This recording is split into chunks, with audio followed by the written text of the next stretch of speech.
यानंतर लाडकी बहीण योजनेबाबत एक मोठी बातमी. 80 लाख लाडक्या बहिणी योजनेतून बाद झालेल्या आहेत. ई-केवायसी नंतर या महिलांना अपात्र करण्यात आलेला आहे. विरोधकांकडून यानंतर सरकारवर टीकेचे बाण सोडण्यात आलेले आहेत. सरकारची गरज सरो वैद्य मरो अशी वृत्ती असल्याचं टीकास्त्र विरोधकांनी डागलेलं आहे. लाडक्या बहिणींची संख्या 2.5 कोटींवरून 1,75,00,000 खाली आलेली आहे.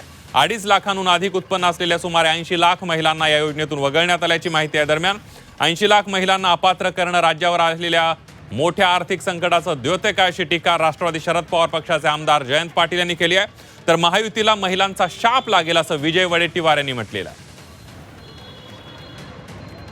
80 लाख लोकांना महिलांना अपात्र केलं आणि त्यांना जे पैसे मिळाले ते पैसे आता त्यांना पुन्हा करावे लागतील, काही कोटी रुपये.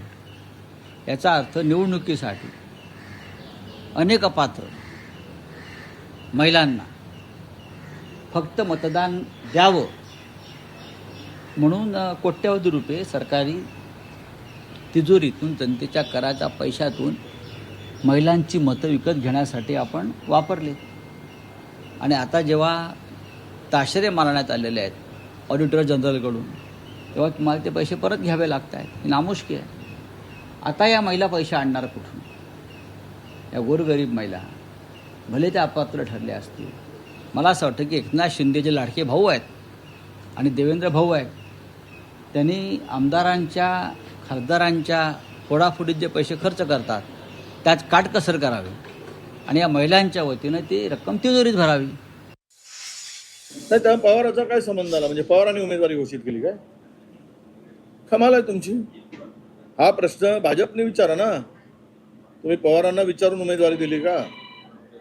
भारतीय जनता पक्षाने उत्तर दिलं पाहिजे. मी त्याच्या संदर्भात काय उत्तर देऊ? पण एक आहे की यांना उद्योगपती मोठे लोक यासाठी लागतात आणि स्थानिक कार्यकर्त्यांचा विसर होतो यांना वारंवार. या अपात्र झालेले आहेत त्यांना धोका दिला यांनी. खरं म्हणजे त्यांच्याबरोबर झालेला सरकारी धोका आहे हा. त्यांनी जे मतदान केलं आणि त्याच्यामुळं जे त्यांना जागा मिळालेल्या आहे विधानसभेला, त्याचा विचार केला पाहिजे की ही फसवणूक आहे.